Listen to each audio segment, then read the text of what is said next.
Okay, great.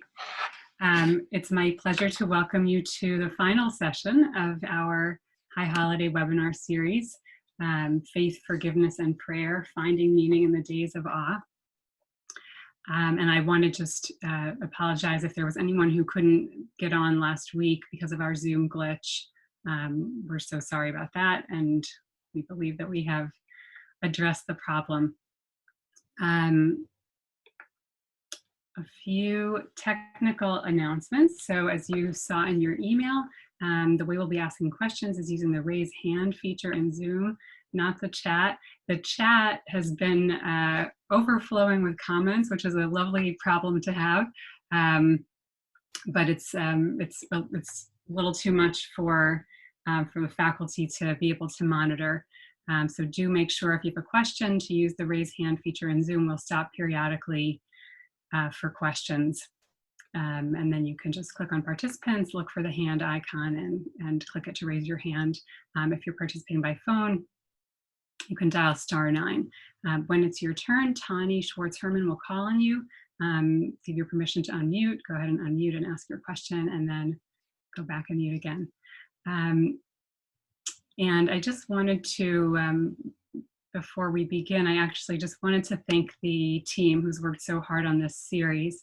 Lynn Feynman, who I know you hear from every week and does heroic work behind the scenes, as well as Tani Schwartz-Herman, and it was really Tani's idea to have this series. So thank you, Tani, for everything. All right, so I don't have faculty to introduce because I am the faculty today. So after hosting this series since well, our Monday webinar series since April, it's a treat and a privilege to be able to teach myself today. And I wanted to manage some expectations.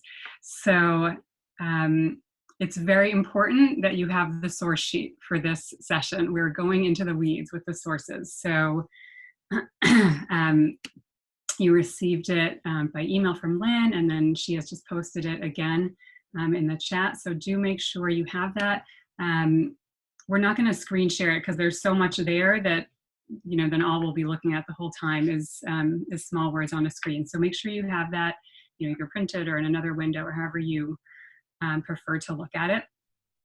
And then I just wanted to kind of map out a little bit what we're going to do. So we're doing a deep dive today into this concept of kapparah, which is normally translated as atonement. It could translate it other ways, perhaps absolution. And it's, of course, the underpinning of Yom Kippur, kapparah, Yom Kippur, the Day of Atonement. But it's not a concept we tend to spend a lot of time trying to understand. So today is the day that we're going to spend a lot of time trying to understand the concept, really more broadly than Yom Kippur. So we're going to look through a lot of sources, biblical and rabbinic, to really get a handle on how this concept worked for Jews and Jewish leaders in ancient times, how they understood it. Then we'll step back and talk for a little while about how, what we might get from this concept for ourselves today, for our religious lives. And time permitting, then we'll kind of talk specifically a little bit about Yom Kippur, and not Yom Kippur in ancient times, but Yom Kippur today, how some of this maps onto our Yom Kippur services, just to get a better understanding of how those services work. They seem long and often opaque, but they're not. They are long, but they're not opaque. So we'll see if we have time to do that, and if we run out of time, I can stay a little while and do it after the formal end of the class, and we'll have it on the recording as well. Okay, so that's where we're starting today. So I didn't say the name of the class. Restoring Balance: Exploring an Ancient Paradigm for Moving Beyond Our Mistakes. Okay, so look with me at source 1. And if you've gone to Yom Kippur services, probably even once in your life, but certainly if you've gone several times in your life, this first line on the sheet is one that's familiar to you. There are a couple traditional tunes. I'm actually going to sing it just to put you in that, bring you back, bring you to that space. Nod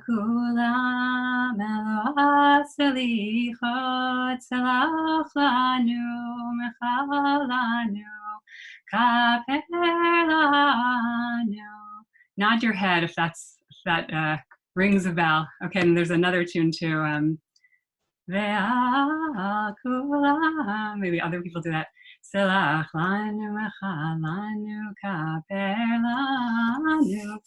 if you're like me, you have sung this line many times in your life, and you didn't really stop to think about the fact that there are three distinct things in that verse, in that line of the liturgy, that we're asking God to do. We're asking God to forgive us, and to pardon us, and to grant us atonement. There are three different things. Right?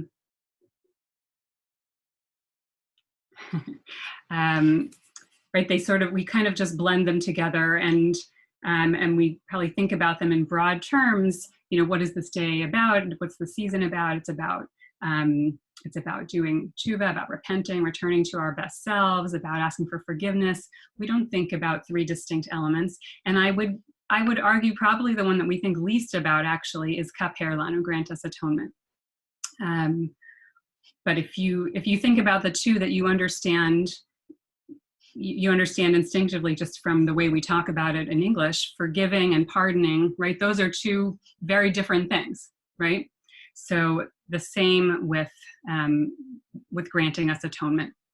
And that's what we're focusing on today. Rabbi Eliezer Diamond did a session a few weeks ago on forgiveness, which was wonderful. If you missed it, I encourage you to look at the recording. And then I just wanted you to see this verse from Leviticus. For on this day shall atonement be made for you to purify you. From all your sins shall you be purified before the Lord. So we quote this in the Yom Kippur liturgy, this verse, and it kind of sums up what it's all about. The whole purpose of the day is to atone and to purify you from your sins before God. So if we don't understand what atonement, what kapparah is, how do we understand, at least historically, what the day has been about? Okay, so that's our task now. So some of I want to just give you a heads up. Some of the sources are a little bit graphic because they come from a different time.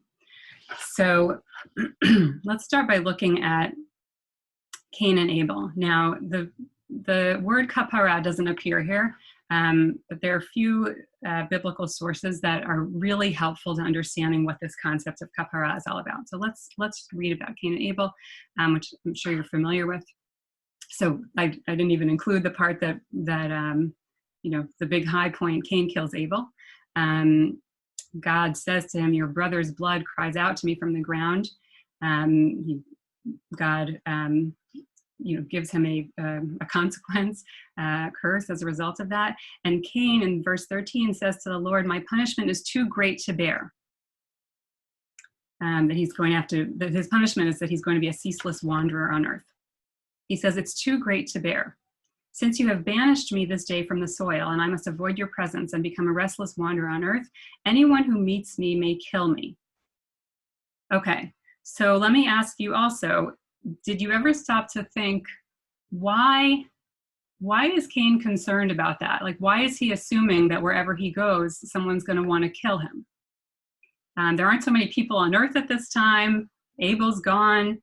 But it seems to him a foregone conclusion that when he goes out, if he can't kind of stay within his own property, his own area where he lives, that he is vulnerable to someone killing him, presumably because he killed Abel.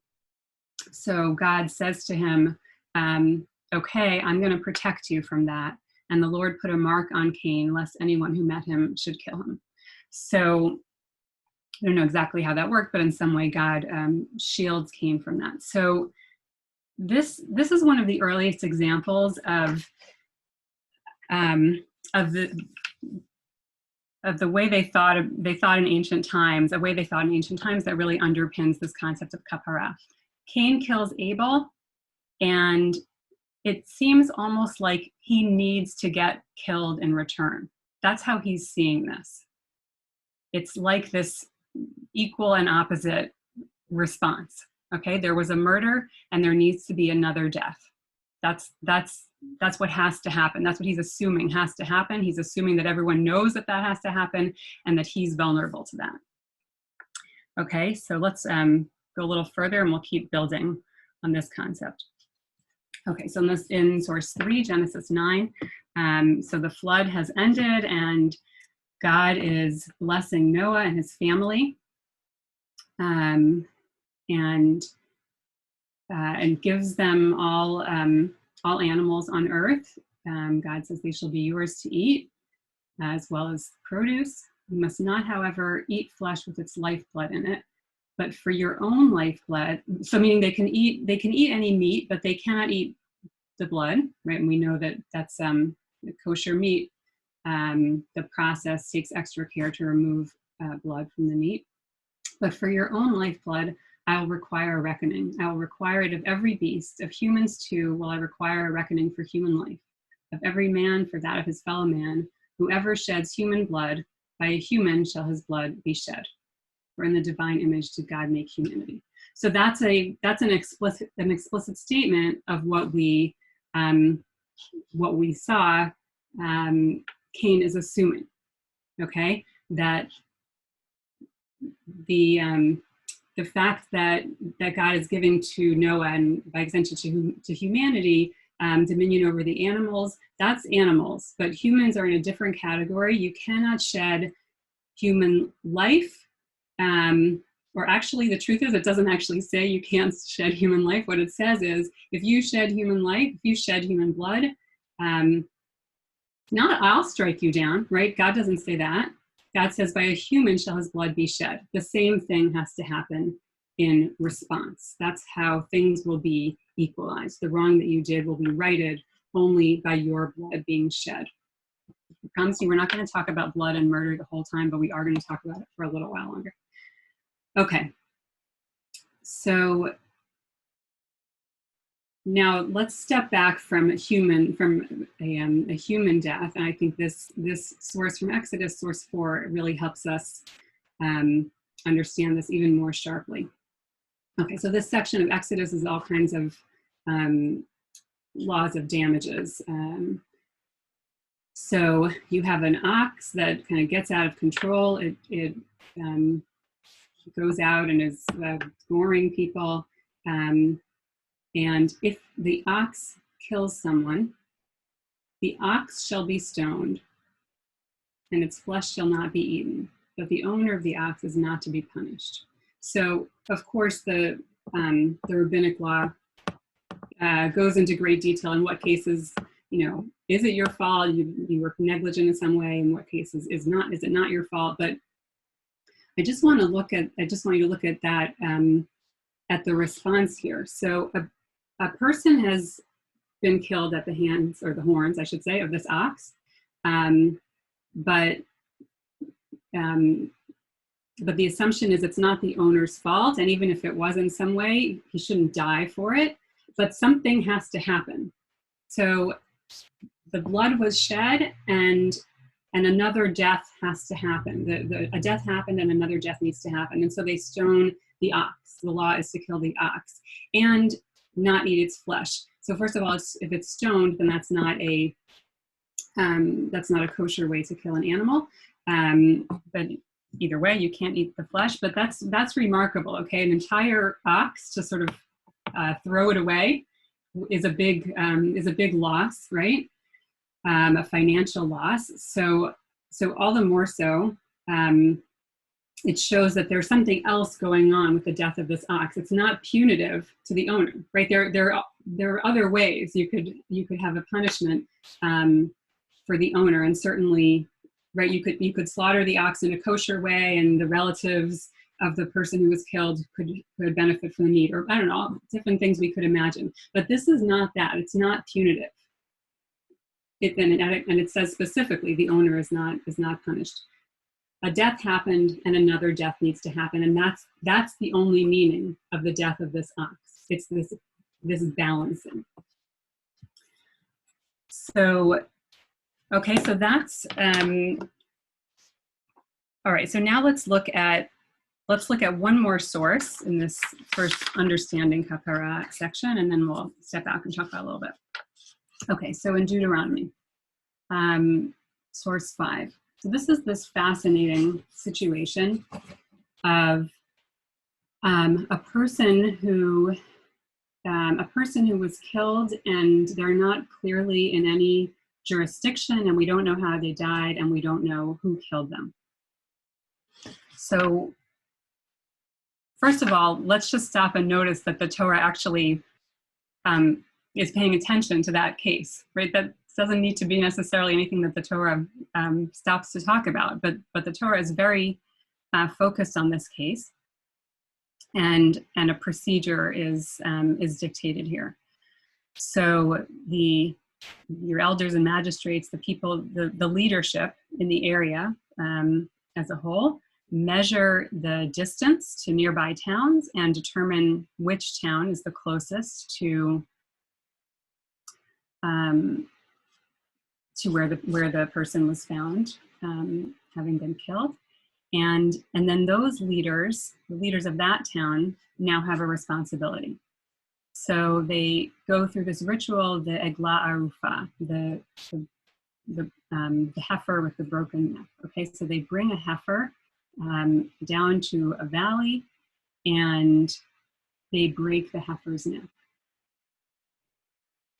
And then a ritual element comes in. So the priests come forward, and in verse 7, they shall make this declaration: our hands did not shed this blood, nor did our eyes see it done. Absolve, O Lord. Now that word absolve is kapparah. So you could say atone for us, O Lord, or absolve, same thing. Absolve your people Israel, and you have redeemed. Do not let guilt for the blood of the innocent remain among your people Israel. They will be absolved of the blood guilt. Thus you will remove from your midst guilt for the blood of the innocent. You're doing what's right in the sight of the Lord. I put guilt in brackets there because what it actually, I mean, that's the meaning, but it actually says the blood. I think it's just sort of to keep us in the frame of mind of some of the earlier sources. So, okay, so no one that we know of is at fault for this death. So responsibility shifts to the leadership, and again, a death needs to happen. They break the neck of the heifer, and they make a declaration saying we're not guilty, but we still need to do this. We need to respond in some way to this blood having been shed, and through this, God, this is our kapparah. This is our atonement. Absolve us because of this, and this is going to kind of the stain. Perhaps physically, but more metaphorically, the stain of that blood is being balanced out and therefore removed by the death of this heifer. Okay, so that's the concept of kapparah, and in that source that we just looked at is where it becomes explicit, and that word is used again at the beginning of verse 8. So kind of all together, and I should just say these are not the only sources where you find this. This is some, but it's everywhere. So once you understand this source, then if you continue to read biblical sources, you will begin to see it more and more.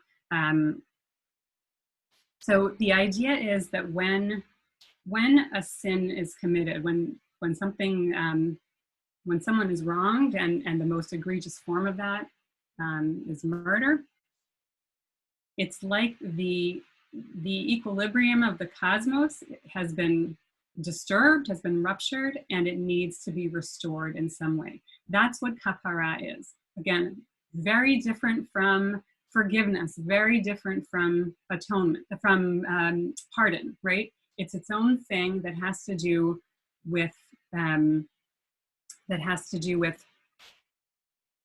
righting this wrong in the world. It's really beyond the person, right? We see that with the ox, we see that with the leadership and the heifer. It's not about the person who who did the wrong. It's not only about the person who did the wrong or about the person who was wronged.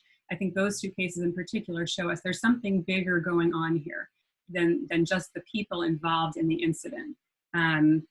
So again, something it's like the world has been affected, and we need to respond, and only then through some kind of very tangible response can we move forward. Okay, so I want to stop there for questions, if there are any, just kind of understanding this concept, and then we're going to look at several other sources, seeing you know, a variety of ways that that you could effect kapparah in a case where you needed to.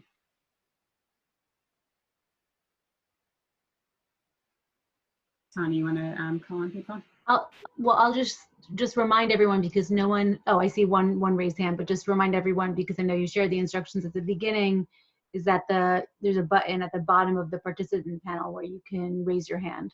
I'm going to call on Steve.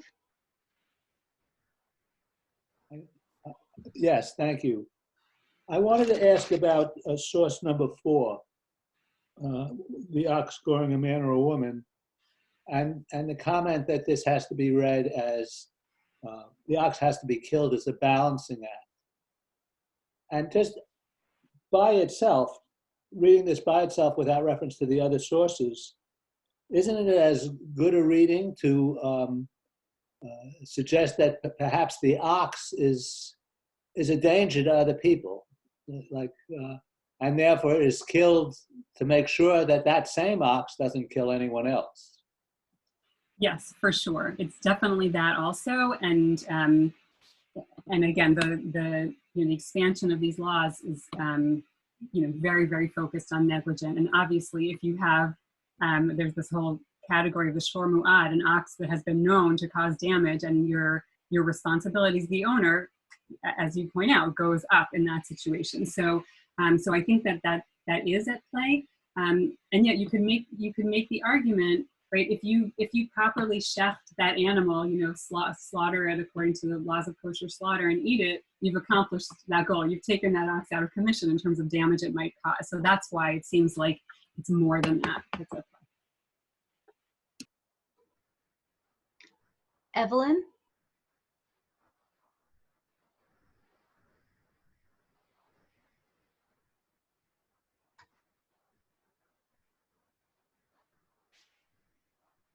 Evelyn, you should have a pop-up that you could asking you to unmute yourself.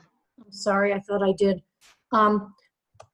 My question is about the difference between forgiveness and pardoning. I don't understand the difference between those two.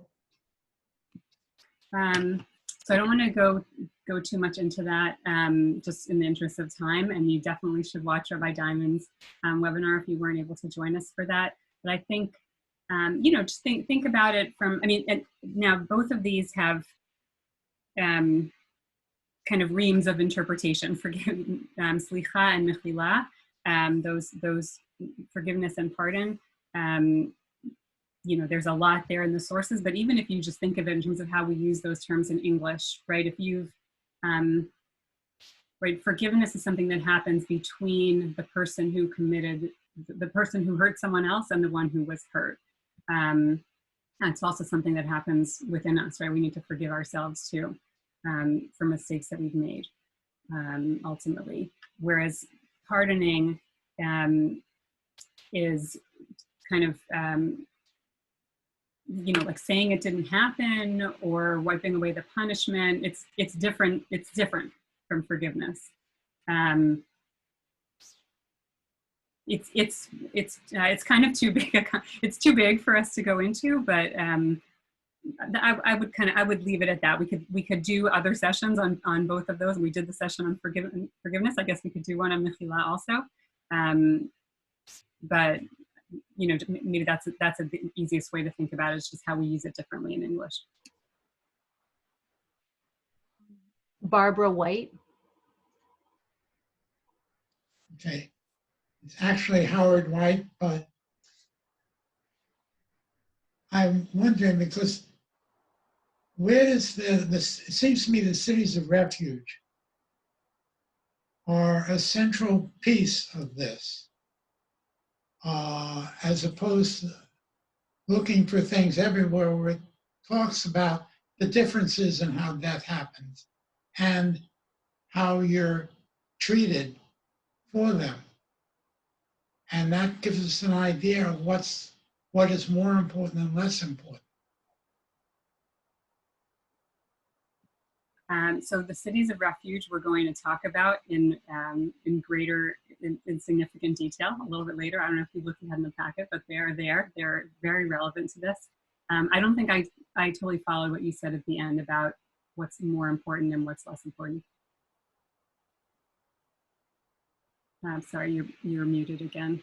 To unmute. What I mean is that with the cities of refuge, the nature of the death is important and done differently. Whereas if you kill intentionally, the cities of refuge doesn't work. Yeah, yeah. Okay. Murder and manslaughter. Yeah. So okay, so let's come back to it, since we are going to look at the cities of refuge. And now I understand your question, so let's hold it for now. Maybe we'll take one more, maybe two more. Elaine Pollock. Hi. The root kapparah is such an interesting root. Do you have other ways of translating it that still fit the context? In other words, do you have other words besides atonement as a way of understanding that verb root, which is actually used a fair amount in Torah? Thinking of kofar on the Noah's Ark and It's definitely Moses, right? It's definitely used a lot in the Torah, and I mean the other term that I think can fit decently in English, at least in certain cases, is absolution. But I actually, since I learned about this, I just say kapparah because it's something very specific that I don't think we exactly have the same concept in English. But I'd actually be interested to hear, once we look through a large handful of other sources, if you come up with a word that that seems like it fits the bill. I don't think I have another word that fits the bill, but it has different valences that do come up in different ways, and we'll see in some of the sources that it's used slightly differently. So maybe that will help us. Okay, Tani, let's just take one more and then we'll continue. Okay, Rhonda Silver.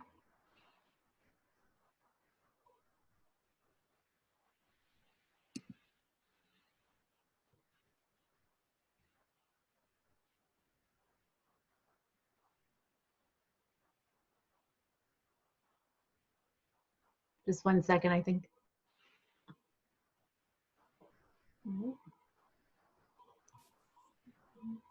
Okay, can you hear me now? Yes. Okay. In the fourth excerpt, it says, the ox shall be stoned and its flesh not eaten, but the owner of the ox is not to be punished. But by losing the ox, he kind of is being punished. He's lost an asset, really. So, how I don't know how to understand that. Yeah, he certainly is punished by having by losing the ox. That's definitely true. I guess there's that kind of does it for him. There's not additional damages. Okay. Yeah. Again, the later laws really go into this and narrow this case, and in many cases the owner is considered negligent and is penalized in different ways.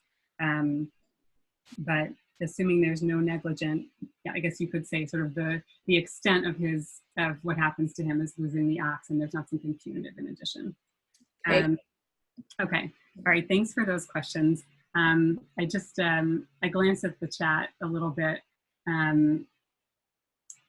Yeah, so is the word kapparah mentioned in the sources we have read? So it only came up in the last source, but we will now see it numerous times in the upcoming sources. How does this relate to kapparot, Erev Yom Kippur using a chicken? That's right on the money. And it relates to the scapegoat in ancient times, which we'll look at a little bit. You know, we put our sins in some way onto an animal, onto the chicken for kapparot, and then that animal is killed. We don't do sacrifices anymore now that we're beyond temple times, but it's sort of it's kind of a way of doing that same thing. It's a very tangible, kind of in your face act. I went to when I was a kid, we did, and probably most of the people here, if you do kapparot on the afternoon or the day going into Yom Kippur, you use money. That's what we did when I was a kid. That's how I learned to do it. And you circle a little bag of coins above your head, and you say, "This is my atonement," and you pledge to give it to tzedakah. My first year living in Israel, I've always been so curious about kapparot. I went to see it, and I know they do it here also in certain communities, but I went to see it in Israel, and I did not go back. It was not a pleasant thing, and I could not bring myself to do kapparot with the chicken. Okay, and I like this. I really like Catherine, what you wrote about atoning for the Torah rolling off the bima, and yes, I think the concept is very much the same. Something happened wrong, and so something needs to happen to right it. So I would say in answer to the last question from Sharon, where we can eat the chicken because it's not. I mean, we're not in biblical and rabbinic times, so it's. That's the simplest answer. So it's not ritually, it's different. And then Ken, absolutely, you wrote, how does killing someone balance things? Yes, it seems equal, but really is not the world now diminished more. So yes, so I think, right, I mean, I started with kind of the clearest cases that evoke this concept of kapparah. Not to say that that's, I'm going to close the chat, not to say that that's how we want to handle these types of cases today. I mean, we're dealing with an ancient theology, but again, more to illustrate a concept that is then employed far beyond cases of loss of life, this concept about rebalancing. So that's the answer to that question. Okay, thanks everyone. So let's look at some other sources now. Okay, so effecting kapparah. So if you look at source 6, so this is about sacrifices, and again, we move pretty quickly beyond the idea of just atoning for committing a death, but this is interesting here. This kind of underpins the concept of sacrifices. God says, "For the life of the flesh is in the blood, and I have assigned it to you for making atonement for your lives upon the altar. It is the blood as life that effects atonement." So again, it supports the idea that we need some kind of tangible act to effect atonement when something has gone wrong. But it's really broadening it in a few ways. First of all, it's saying that you can do this as a sacrifice on the altar. You don't need to. I mean, something dies, but you don't need to go out and kill a person. And it's even saying it's almost like the role of blood. The reason God, put blood into living beings is because you need it to do a sacrifice and get atonement when you've done something wrong, which is a strong statement. But it's so I don't know if we agree with if we want to think about it that way or not, but I think it highlights it highlights how central the concept of kapparah was for them, the idea that they really needed it, and you couldn't go on after having done something wrong, after having committed a sin, without kapparah. And here's one straightforward, very straightforward tool they're being given to achieve it, which is sacrifices. Okay. All right, so listen, we're going to now look at something very different that's that maybe is unpleasant. So I am kind of offering a trigger warning, which is the concept of lashes as punishment, which comes up in the Bible and then is elaborated in an entire tractate in the Talmud. And so feel free to tune out for 5 minutes if this is not something that you want to think about. So I should say, actually, I meant to say at the beginning, my whole introduction to this concept was through a class that I took when I was a rabbinical student at JTS with Dr. Devorah Steinmetz, who's not on our faculty anymore, but was at the time. And the class is called Bikiyut, means studying a lot of text quickly as opposed to a small amount of text in depth. And our task for the semester was to learn the entire tractate, Makot, which is a short tractate. But it's not that short. It's a lot to learn in a semester. So it was all about sort of understanding the big concepts. And I will tell you, I signed up for that course only because I loved Dr. Steinmetz and wanted to study with her. If it had been anyone else, I would not have signed up I don't think I would have signed up for a class that was on the tractate of the Talmud that talks about lashes. But I'm glad that I did because it was sort of revelatory. So I want to thank Professor Steinmetz for introducing me to this concept through that class.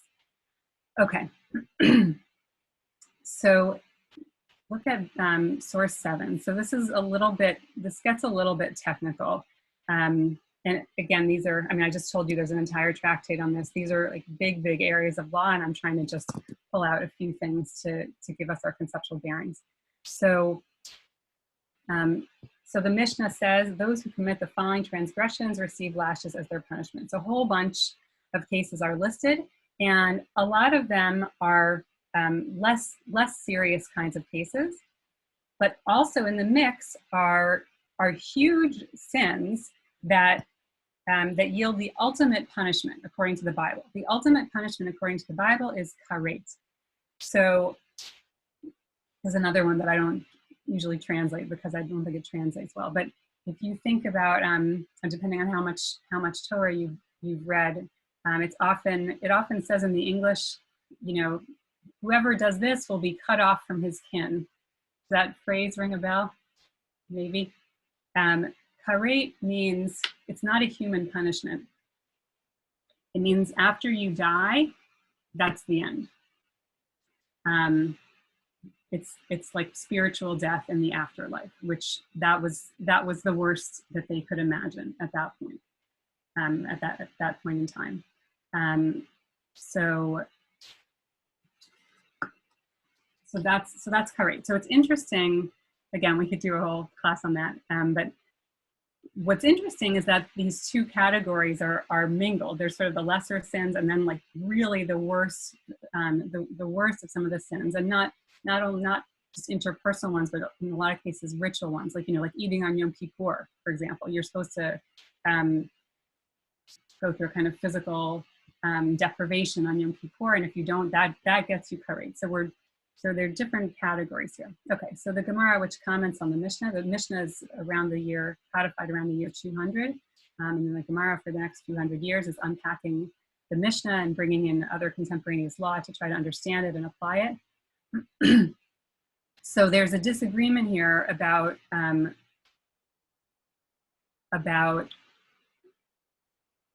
which sins really should get lashes as their punishment. And if you skip down a little bit, you'll see Rabbi Akiva says only transgressions falling under the category of karet are punished with lashes. Okay, so all right, I'll explain this in a minute. For if the sinner repents, the heavenly court will forgive them. Okay, let me explain that, because that says a lot there, and it might not make sense at first glance. So If the sinner repents, the heavenly court will forgive them. This, I have to explain to you, is seen as a bad thing. Why? Because then the sinner won't have kapparah. Transgressions falling under the category of karet are punished with lashes because, sorry, let me just finish that section there. But transgressions falling under the category of capital punishment are not punishable with lashes, for if the sinner repents, the earthly court will not forgive him. Okay, so the idea is, as we've talked about, you need kapparah in order to move on, in order to right the world. And the concern is that if you do something so terrible that your punishment is karet, but God is merciful. So what happens if you repent, you do tshuva, and then you die, and God is like, you know what? I'm not going to do karet after all. I forgive you. But then this imbalance, this cosmic imbalance remains in the world. So we have to do the lashes now to make sure that atonement happens, to make sure that you get your atonement, to make sure that atonement is achieved in the world. I know this is like pretty esoteric, but I think it just really illustrates how central this concept was to them. The idea that this needs to happen. We can't even risk we can't risk God's forgiveness. That's how important it is that this rebalancing needs to happen. Whereas something worse that you've done, we know that the earthly court will mete out punishment. Okay. All right, and then the second source here on Makot, maybe we'll, I think we won't really look at this closely, but basically it describes the process of how the lashes were given, and the important thing here is that there would be a reader in addition to the person administering the punishment. You would have a reader there reciting verses from the Torah and from the Bible about God punishing us and God atoning for us. So again, it reinforces the idea that it's sort of like the ox. There's not just something punitive happening here. There's something on a bigger level of importance that's happening through these lashes. We're not just, whipping you because you did something bad. There's something spiritual being achieved here. Okay, let me stop again briefly before we look at the cities of refuge and see if there are any questions. Ken?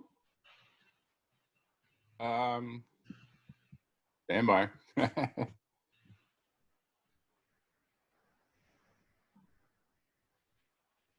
I hear you, Ken. Okay. Hi. The last question I wrote simply was,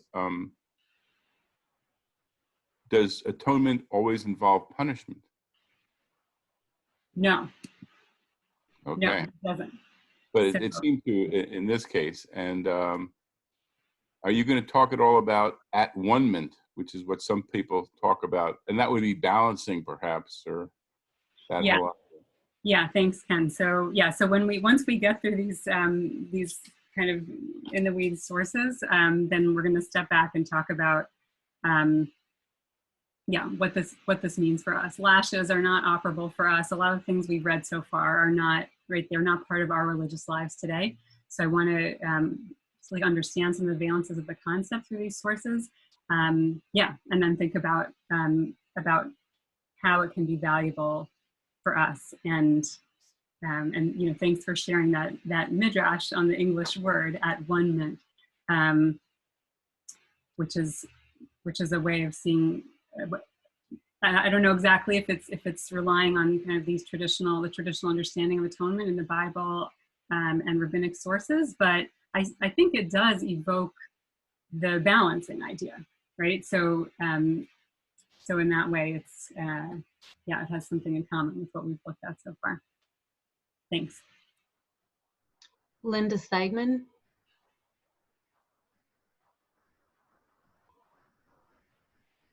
So this whole ritual of lashing, yes, it is discomforting, but I'm also wondering, is this meant to kill the person? Is this meant to mark him? What is the goal of the lashing? So it's not meant to kill him, and the Talmud talks about what if he ends up dying, and sort of how do you handle that situation, and is the person who administered the lashes at fault? It's definitely not the goal. It's Okay. supposed to be a bearable, an unpleasant but bearable punishment. And I mean, it's a really unpleasant thing to imagine. But I wonder if if the reading of those verses is meant to, like, to sort of elevate it, like while you're going through this exceedingly unpleasant and painful physical experience, if maybe the reading of those verses is meant to kind of remind you, this is for your own good. This is for the good of the world, for the good of our community, for the good of the Jews. This helps us move past what you did. I think that's how I can answer your question. Thank you. Hedy Schulman.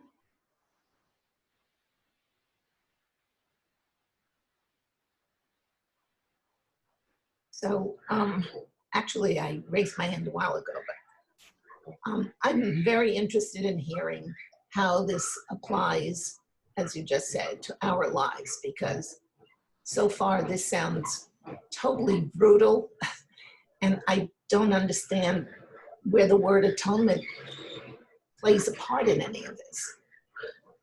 Okay, good. So let's look at non-brutal sources now to help bring us there. So thank you. All right.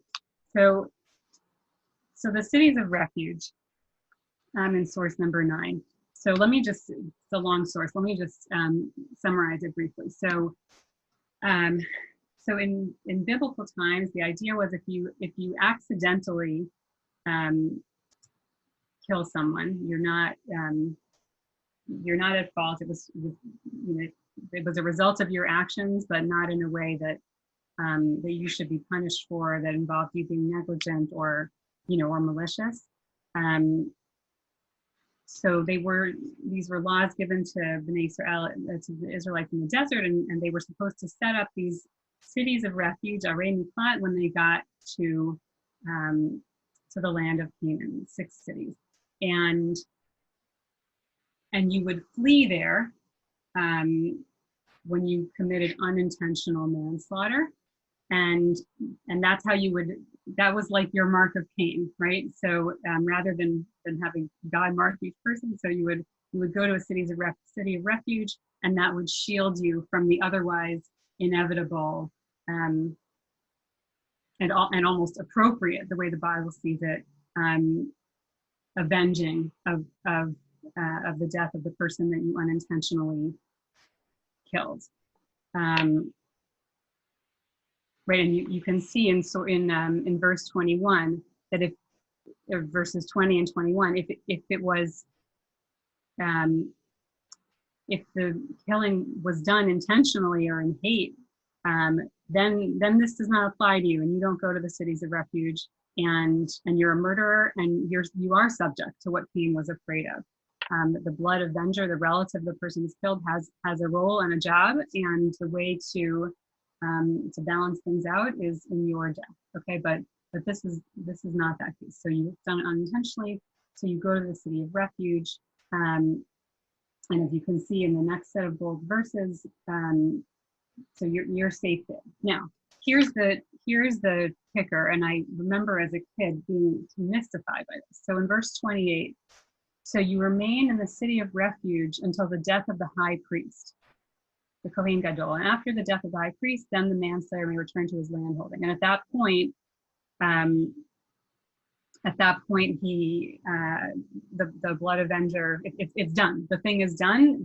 The death has been righted, and the blood avenger can't kill him, and he is safe. So So two things. So first of all, this again, I think emphasizes the idea that this is not about punishment at all, right? This is someone who doesn't deserve a punishment, at least the way the Bible sees it, and is not. I mean, he has to go. He's isolated, so in that sense, it's a punishment, but really he's being protected. So that's one thing. The idea that. All right, I'll just keep going. But what's so fascinating is that what rebalances things, what puts an end to the the equal and opposite business, is the death of the Kohen Gadol, the high priest. So this seems so random to me when I was a kid. Like, what does the high priest have to do with what happened between me and this other person? How does the death of this third party, which could happen at any time, right? What if you have a young Kohen Gadol and he's serving for the next 25 years, or you have a really old one and he dies after a year? It's like there's no rhyme or reason to it. So the point being, it really doesn't have to do with. It's really not a response to you. It's not a punishment to you. It's the death of that person. It's the same balancing, that rebalancing that needs to happen. I think we'll skip the rest in the interest of time, but you can see just a little bit about the root kapparah comes up a little bit more. But what I want to highlight for you is, tell me if this source reminds you of another religion.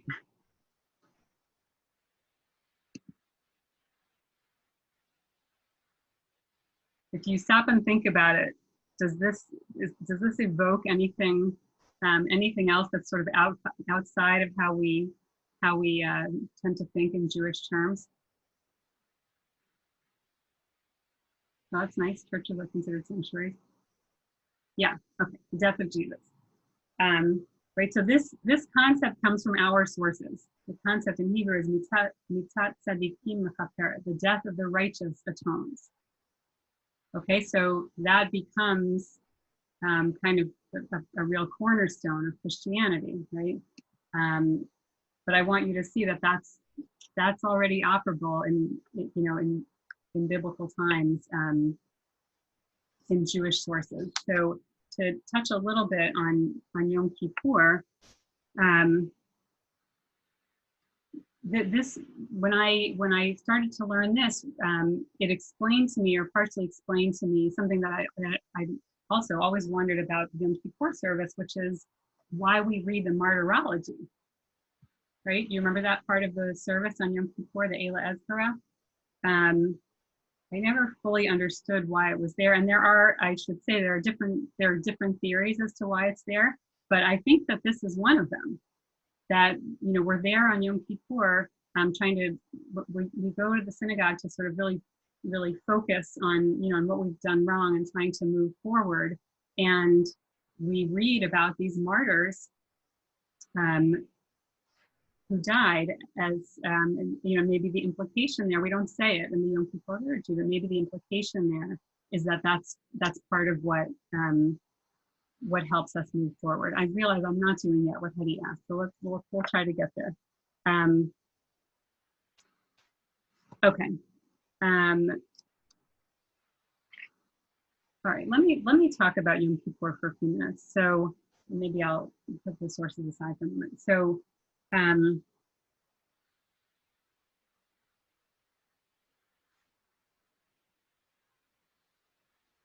You know what? So just actually look at source 10 for a moment.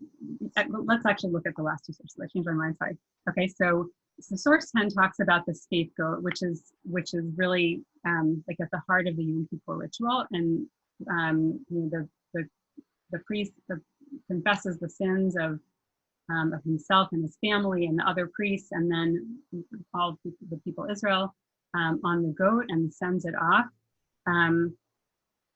And so by now we're familiar with with why that effects atonement for the people, because it's this this tangible response, rebalancing to sins.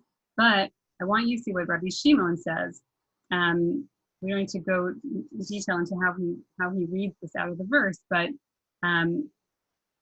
he's saying what's key to the atonement, the scapegoat only works for atonement because the high priest confesses the sins of the people on it. So that's what he actually sees as being key here. It's not the sending the goat, the sending the goat off into the desert and then, later on it becomes pushing it off a cliff, so we know it dies. But either way, at some point it dies. It's not that. He's saying it's not the death. It's the confession of our sins. So now to start to get a little bit into contemporary orientation, but specifically here about Yom Kippur, right? We need those words. We need to say what we did wrong. And Rabbi Diamond talked about this in his class on forgiveness also, that that no process of forgiveness can begin until there's an acknowledgement of what's of what you've done wrong. So it's the same here according to Rabbi Shimon. It's that's really that's the key, that atonement without confession, without saying we've messed up, cannot happen. Okay, so here I think it begins to really pertain more, the concept begins to pertain more to us. And then now I should say that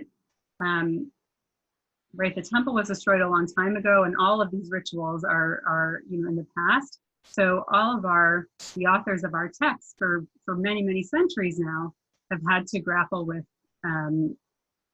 how do we achieve atonement now? We don't have sacrifices. We don't have a scapegoat. We're not doing any of these things. And we're certainly not, we don't have cities of refuge. We're not killing each other with blood avengers. Like, all of this is kind of off the table, and probably thankfully so, right? So they have to think a lot about how we affect atonement and how Yom Kippur works for atonement, because Yom Kippur in the Bible, it's like everything rests on Yom Kippur. The spiritual health of the people completely rests on Yom Kippur. That's why, I don't know if you remember reading this, the high priest goes into the Holy of Holies at the very center of the temple once a year on Yom Kippur. And goes through these rituals, and the scapegoat ritual once a year on Yom Kippur. These certain kinds of confessions once a year on Yom Kippur. It's like all the atonement that we sort of tried in various ways to achieve throughout the year. We really need the day of Yom Kippur and these specific, really heightened, really intense, really sort of coming into contact with God as they saw it, rituals to really get the atonement that we need. So if that's the underpinning of Yom Kippur and the underpinning of how we right the world from our sins, right, then you have a problem after the destruction of the temple. So right, so there's a lot that they have to develop to replace that, and that's what I want to talk about that now, sort of what the legacy is for us. So they talk about confessions, and confessions are, if you remember the Yom Kippur liturgy, a huge part of the liturgy, right? During every single service of Yom Kippur, we recite this litany of the things that we've done wrong, right? That's a huge part of it. So here we, according to source 10, the whole thing couldn't even have happened without that. We have to say what we've done wrong. And then of course the other major piece of it that develops is the idea of Chiva of Repentance.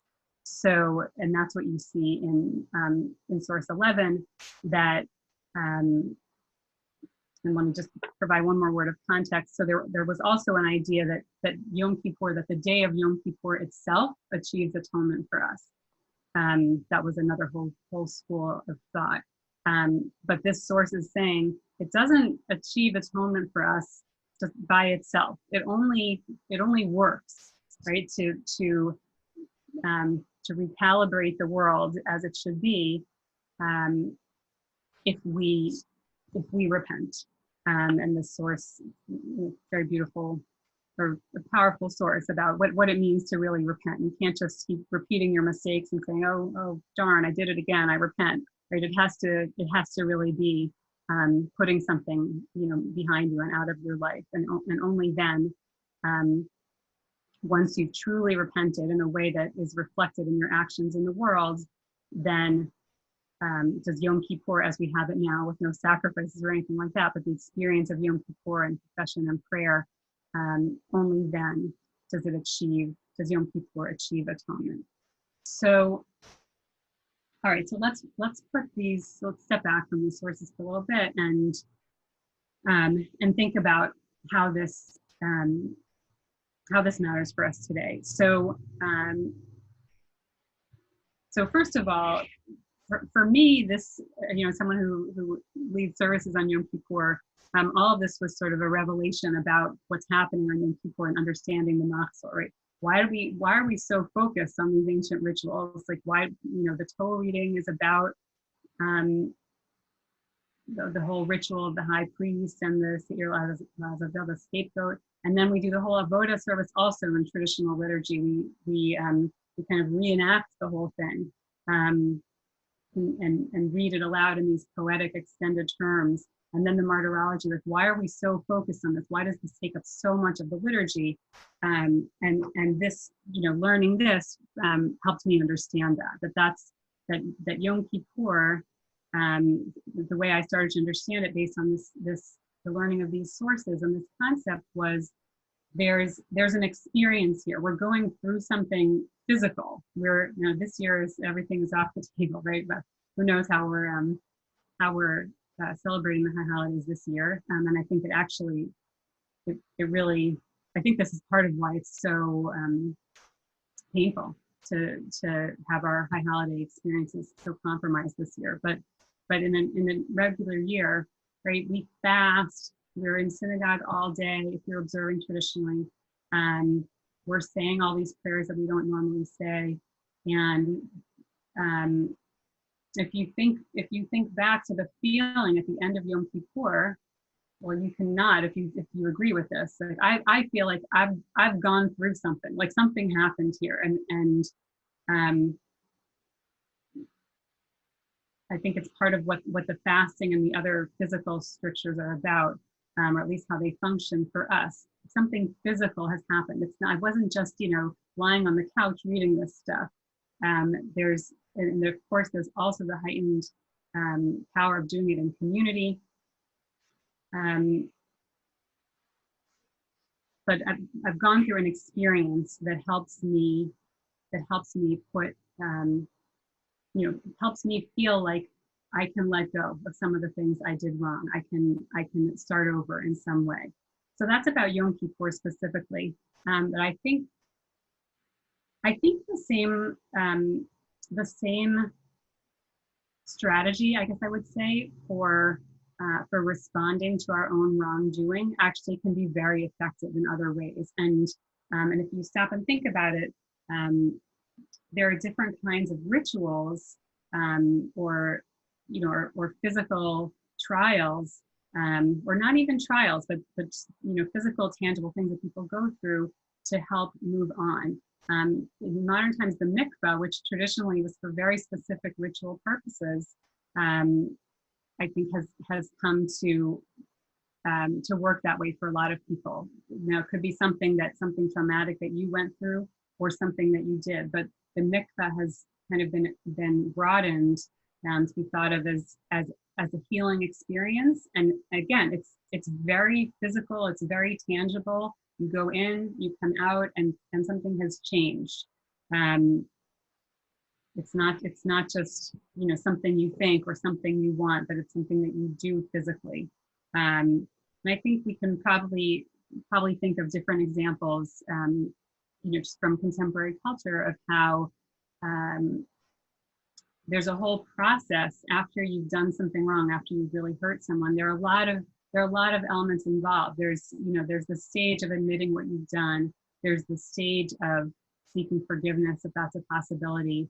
But also very often a piece of it is something more tangible, going back to the site and doing something differently. I'm speaking abstractly because there's so many different possibilities. But I think for many, many people today, healing, which I'm likening to this idea of rebalancing the world after a sin, it can only happen with something very tangible. And I think it's something that we're not so much in touch with in this day and age, right? It's not, you know, the avoda service that we read about on Yom Kippur is totally foreign to us. Like, we don't do any of that. But it's actually, if you think about it, it's a great, it's sort of a gift, right? Like, they, in ancient times, they had these things that they did, the pinnacle of which was Yom Kippur, that let them move on, right? We did things wrong, and we've repented, and we've asked for forgiveness, but it's still kind of there, and now it's over. Now we do this ritual, and now it's over. It's, for me, it's very powerful to think about that idea, and sort of the idea that there's a last stage. It's not only the stuff that happens in your head. It's not only conversations that happen between others. It's not only fixing your behavior, but that's something that maybe we need something else to really move forward. So that's what I learned from this concept, and have tried to take from it.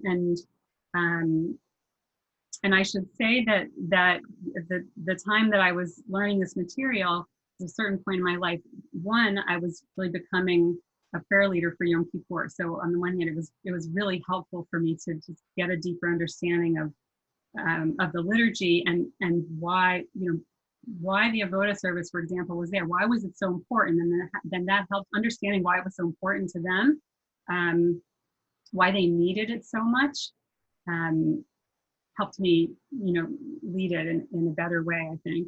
And I also, at the very same time that I was learning this material, was dealing with something that I had done wrong, something that I had done to really hurt someone else. And it really caused a crisis for me. And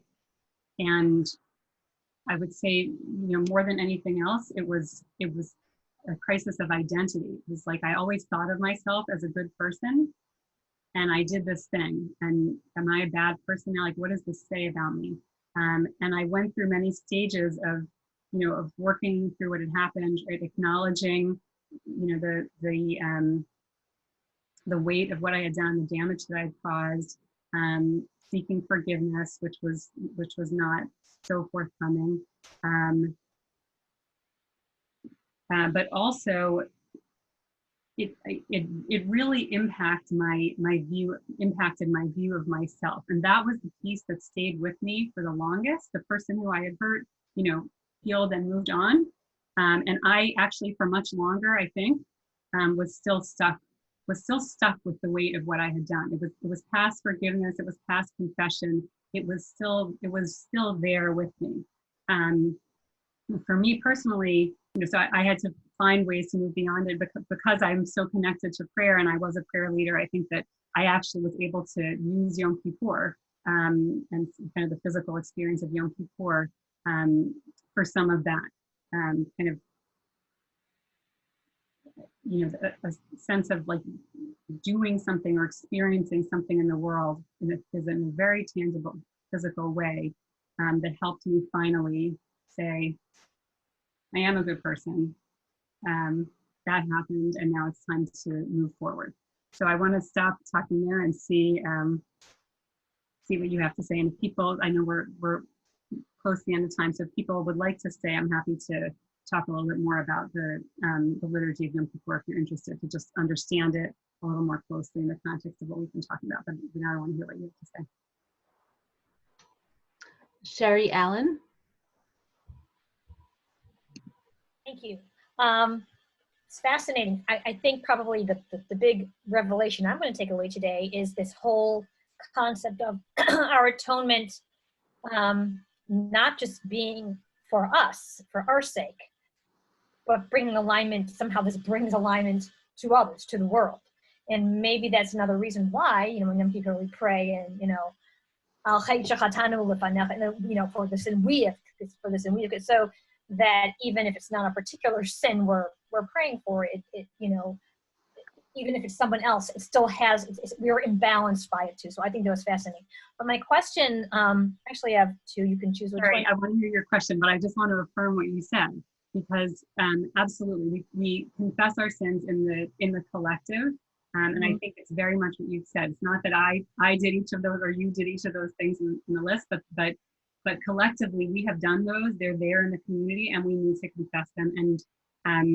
And just one piece that we skipped over a little bit, but there's this idea in some of the sources that blood pollutes the land, which seems like a weird, it sounds very esoteric, but I think it's actually what you're saying, that right, the sin occurred, and it's there polluting us, and we need to right it. And I think it's easy for us to understand today that right, the wrong that's committed all around us, it affects the world that we live in.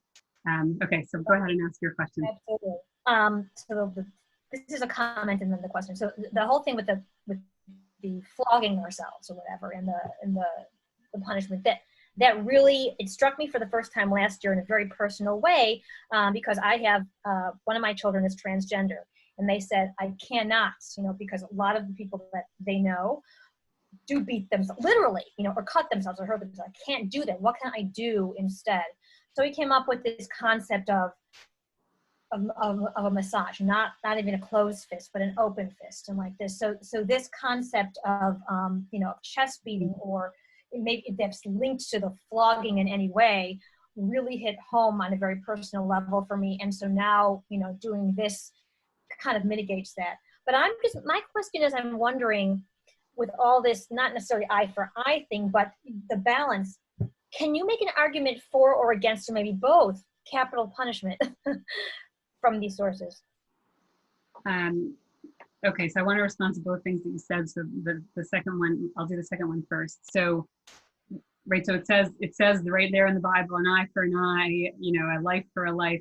So so first of all, the rabbinic sources leap immediately to say that's not literal. What that means is financial compensation, and they then have to figure out how to value what's been lost in financial terms. And there are, I was speaking about this actually with Professor Ben Summer, who taught the last session a while back, and he argues that even you potentially can even read it that way in the biblical text, that there are some Bible scholars who think that actually really is what they meant. They never meant an eye for an eye. They never had this idea that strikes us as, this just seems so barbaric on its face, that, if you lose an eye, then your eye, if you cause someone to lose an eye, then you lose your eye. He says that there's a lot of interpretation that really just reads it as really, really what they meant was the value of an eye for an eye. I want to respond to what you said about your child also. So, and really about the chest beating. So, so one of the parts of the liturgy is there's the list of sins, and then there's also the shorter one, Hashem Nubagan, right? And we put our hands on our chests, and then we sing this beautiful melody, at least in the standard Ashkenazi melody.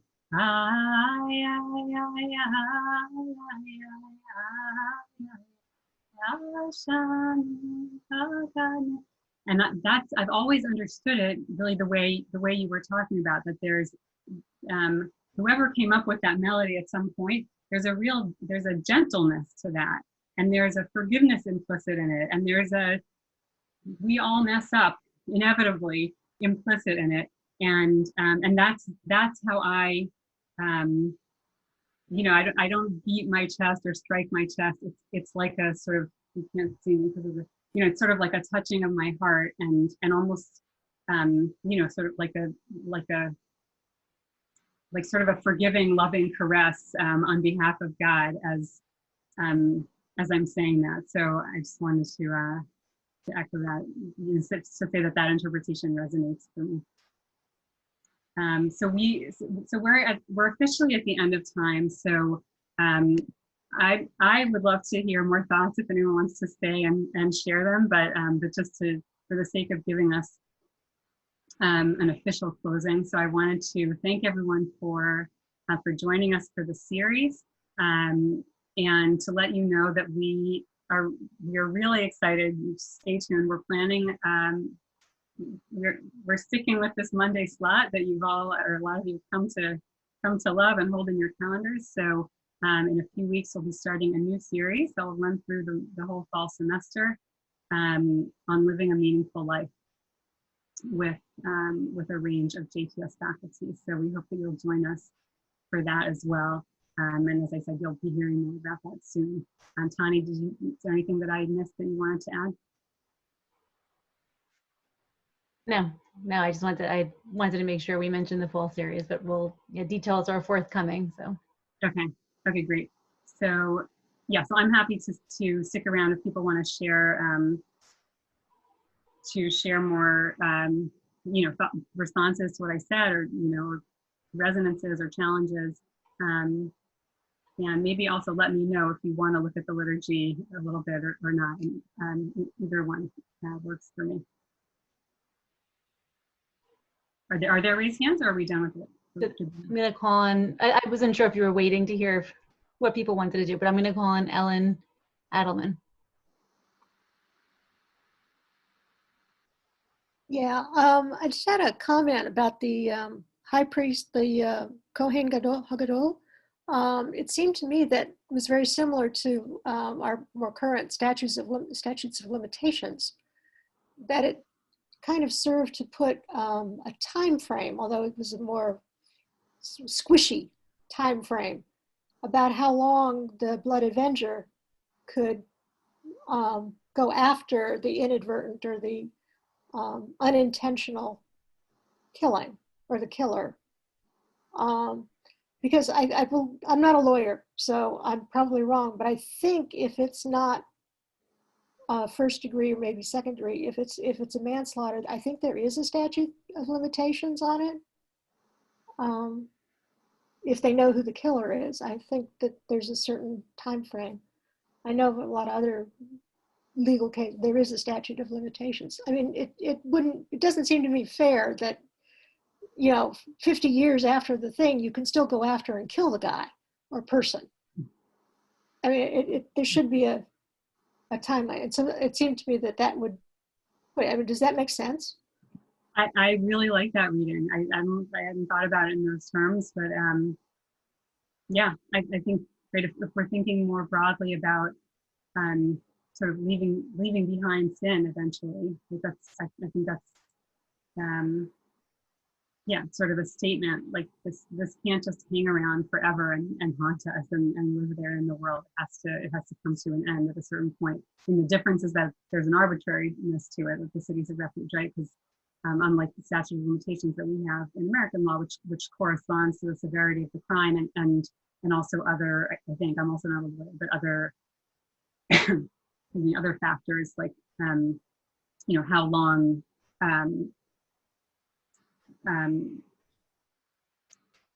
valid evidence, and testimony, will remain with us, will be accessible. But I really like it. Thanks. Meryl? Yes, hi. Thank you for this teaching. I, like Sherry, am taking away this idea of the collective. I've always known it's there, but I think I feel it in a deeper way. I am also a rabbi, and I'm a geriatric chaplain. Most of my rabbinate for the last 20 years has been working with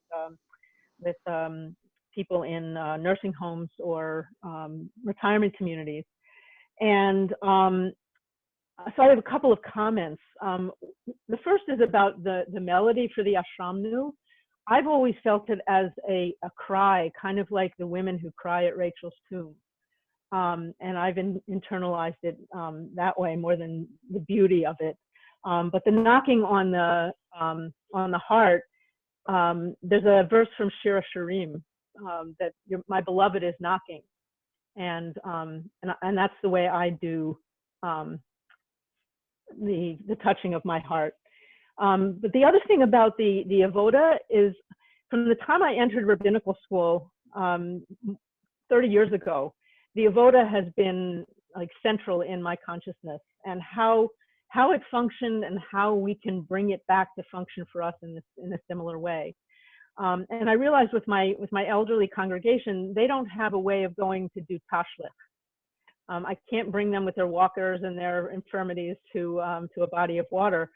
So I developed an avoda service that I decided to put right before Ne'ilah, because once the avoda is done, we're supposed to have achieved that kapparah. And why are we still reciting an al-chet? And so I put that, the avoda service, which I crafted as the ability for them to each take a stone and when they're ready to put it in a bowl of water and come before the ark and whatever they need to say or do before the ark. And it's a very moving part of the ceremony for them.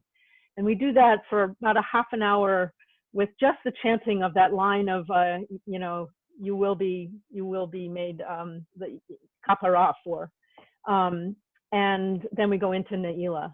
And I don't do the last confessional of Ne'ilah in out loud. I leave space for it if people feel like they need to do it. And so I feel like for myself, and I hope for my community, I have made that ritual something very real.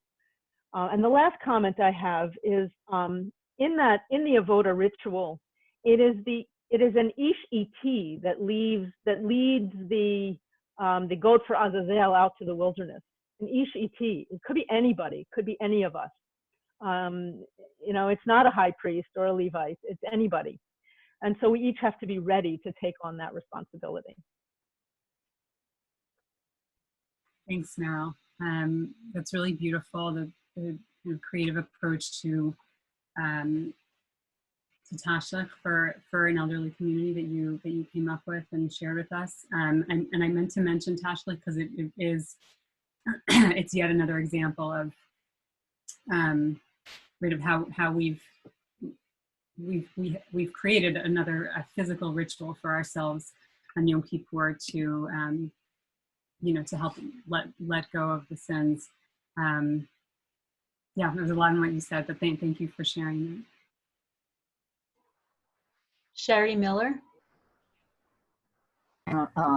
Thanks. Couple quick thoughts. One of which is the issue of either this or our prostrating, for example. You don't see that at all, at least among Western Sephardim. That's the first thing. So part of what you said is not applicable to that part. Anything that was said. I'm not knocking it. I'm just saying, I'm glad, as you specified at one point, you were talking about Ashkenazim. All right. Actually, can you clarify what the avoda service is in Sephardi literature? What part are you saying is not? I'm just saying that there's no beating of the chest anywhere at all, or prostration, just as call it an FYI. But something interesting. There's an interpretation that, says, I don't know exactly why it's referred to as Yom Kippurim, but because of that, it's likened to Purim, Yom Ha, just like Purim, which is interesting because that gives you the attitude about it, which is it's supposed to be joyful. Now, I'm sure there are other interpretations to make it even more relevant in terms of the stories themselves. I'm just talking on the surface of it, and I don't necessarily know why, but I can tell you what. But interestingly enough, one year, the Hazan who was doing the avodah, I swear to you, and I don't think he even realized he did it, I swear to you, when I was listening, I heard Purim. I don't know what he did to convey that sound, but it was, I'm not going to say spooky, but fascinating to hear that because it carried out in a nonverbal way that issue, okay? And I like that. There was something else I was thinking of, but that's not important. But I wanted to relate that aspect of it, and I wish I knew more about that part of it. because ultimately everything is linked, whether it's people, the services, whatever you want to say. But, you know, we are all part of a community, and that's appropriate that everything should be linked in some way, or we can find a link in some way. There's nothing wrong with that either. Okay? Thanks, Sherry. So let me just comment on the joy aspect that you mentioned. So, right, so one of the things that's been cut out of, so first of all, just to, let me just say another word about the Avoda service. We won't look at the mahzor pages, but so in many different rites, you know, Ashkenazi, Sephardi, Italian, all different ones, they came up with this, the Avoda was a big thing for everyone. And there were different piyutim. A piyut is a liturgical hymn. You know, that's like all the times we stop to sing on, you know, on Shabbat, on high holidays, we're singing piyutim. So, and the Avoda piyutim were like mammoth. And they're all different, but they almost all, they have something in common, which is that they have a kind of a preamble before a poetic preamble, before they go into describing the, what the Kohen Gadol did, and then going into the, you know, the people falling on their faces when they heard the name of God, which is another thing I didn't mention earlier when I was talking about what is so unique about Yom Kippur. Also, the true pronunciation of the four-letter name of God was only spoken out loud on Yom Kippur by the high priest. So anyway, before it goes into all of those details, this preamble traces from the creation of the world, you know, through all of the generations and you know, Abraham and Sarah and all those folks, right down to the service of the Kohen Gadol in the temple on Yom Kippur. And it's a way of of communicating, again, how important that was, right? Like this sort of, it's as important as creation. It sort of restores us to like our original blameless state at creation. There are different ways you can think about it, but either way, linking it to creation really elevates the importance of the avodah. And maybe it was, you know, maybe they wrote this piyutim that way to sort of remind us as we're reading something that seems so unrelated to our present moment. But also, getting to your point on joy, the avodah ends with this kind of exuberant song, Marei Kohen, which has been eliminated from a lot of modern mahzorim, which kind of kills me. But it's the moment of joy when the Kohen Gadol emerges from the Holy of Holies, and he's alive, and that's our sign that we have been, that the atonement has happened. And there's this communal celebration with this additional piyut, this Marei Kohen, that he looked like a groom on his wedding day. He looked like, you know, like stars, shining like the stars. All these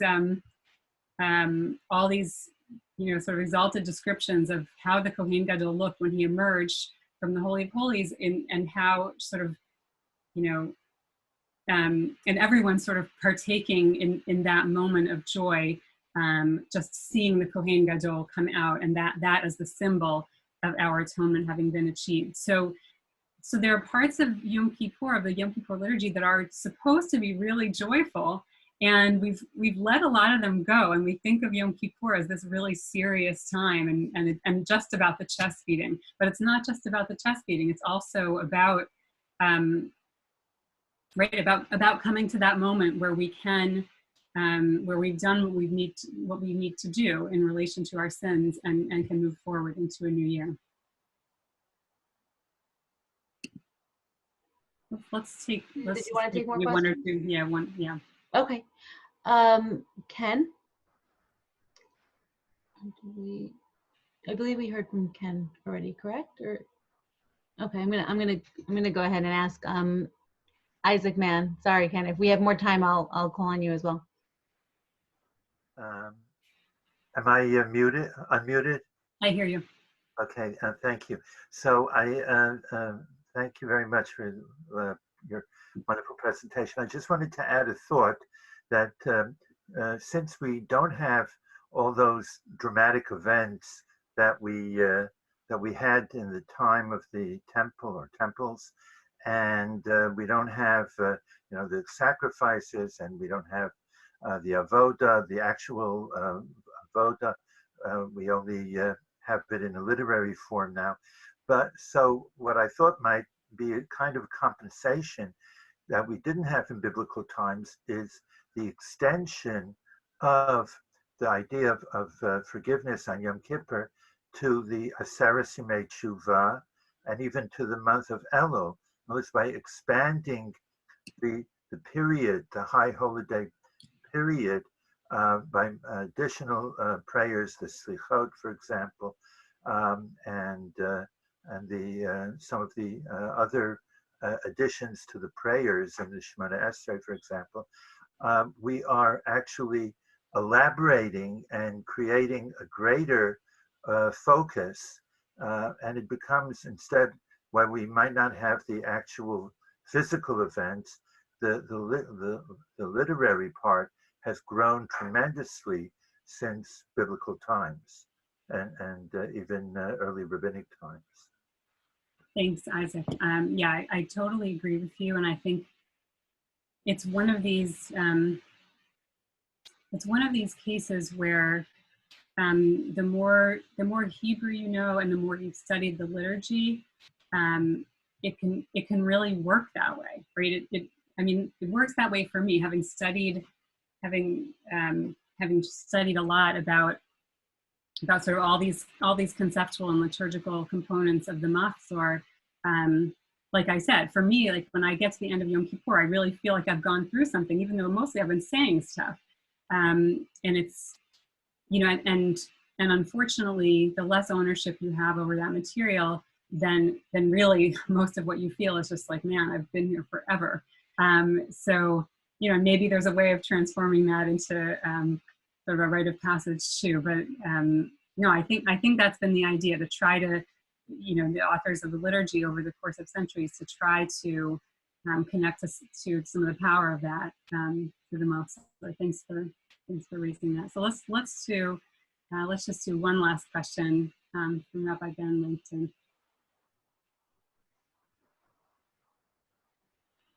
Oh, it's more of a comment. Can you hear me? Yep. You helped me understand something that Rabbi Neil Gilman of blessed memory used to teach about. He talks about how on Yom Kippur we reenact our own death, that by having no sex, no perfume, no fancy wealth signs, no food, no drink, we're reenacting our own mortality. And what I'm thinking from this class is we're actually experiencing an atonement for ourselves by offering our own death. That we offer on Yom Kippur a mini version of our death, and that is somehow an atonement in its own way. So just an interesting way of thinking of it, that the day itself atones in the sense that we do those things for ourselves. Yeah, thank you. So, so there's definitely that understanding, which maybe is the most common understanding of those rituals that we do. And it does say in the Torah, like, that